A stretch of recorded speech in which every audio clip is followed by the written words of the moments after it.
The RBI has put out the minutes of the Monetary Policy Committee meeting that was held from 7th to 9th of October. Remember, on 9th of October, the governor announced that the MPC has unanimously decided to keep all the rates, reverse repo rate and marginal facility rate unchanged, and they had also agreed in a ratio of 5:1 to stay with the continued accommodative stance.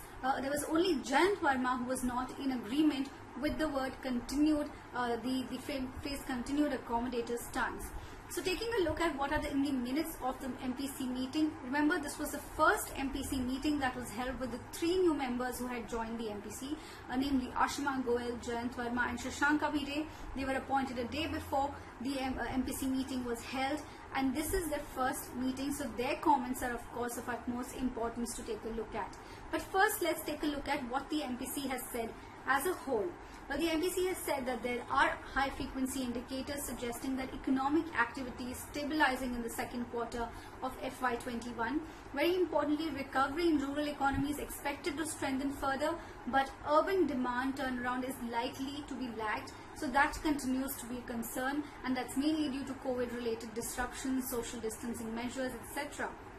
They have also said that risks are definitely getting mitigated by progressive easing of lockdowns and lifting of restrictions across the country. Now, they have also given a trajectory and a projection for CPI inflation. The MPC is seeing inflation easing gradually. So at this point, the MPC is saying that the CPI inflation is projected at 6.8% for Q2 FY21.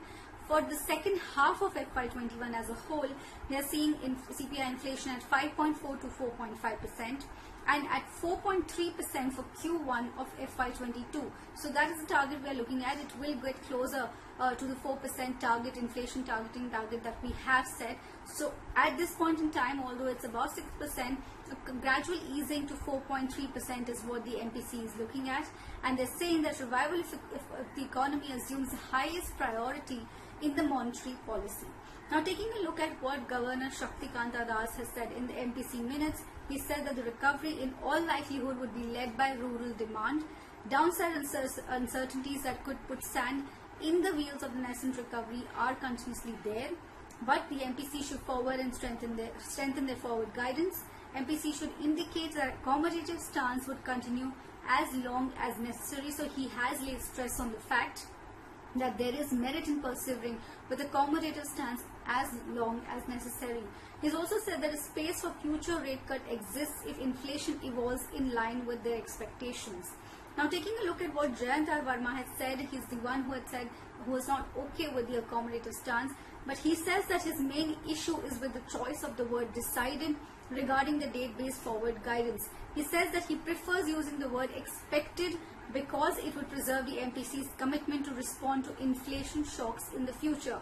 Jayanth Varma is saying that he finds it hard to believe that the MPC will remain accommodative even if a shock, an expected shock, were to hit the economy.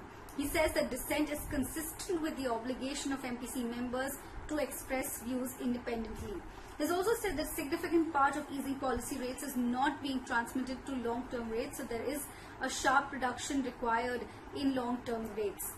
He has also spoken about how steep yield curve reflects the lack of credibility of the MPC's existing accommodative guidance, and his issue is that the word, using the wrong word by the MPC is going to deeply hurt its credibility. So of course his focus remains on the use of the word expected versus the word decided for the accommodative stance.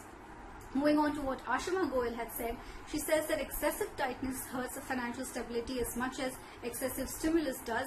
She's saying that COVID-19 is creating an opportunity for a reversal of tight financial conditions in the economy, and no change in the policy rate is appropriate while awaiting impacts for supply side improvements. So there should be no changes in the policy rate. That is an appropriate move by the RBI and the MPC. It is important that there is neither overreaction or untimely reversal of any policies by RBI. Shashanka Bhide has said that constraints need to be addressed to restore the health of firms, and one of these constraints is access to credit that needs to be looked at. There are clearly uncertainties facing the growth and inflation projections is what he's saying, and he says that inflation pressures remain a concern. Michael Patra believes that both monetary and fiscal policy in India are facing tightening conditions. He's saying that it's essential for monetary policy to remain accommodative and to exploit the headroom that opens up when inflation receives to cut rates. He says it's important to separate false starts from durable growth drivers, and there is a need to monitor inflation dynamics for signs of generalizations and persistence. A forward guidance has to be clear and decisive is what Michael Patra is saying. Mridul Sagar has said that if growth contractions stay for long, the scarring that has been arrested to quite an extent would stage a comeback, and there are concerns about interactions between monetary policy and financial stability. So these are the key comments coming in from the Monetary Policy Committee members.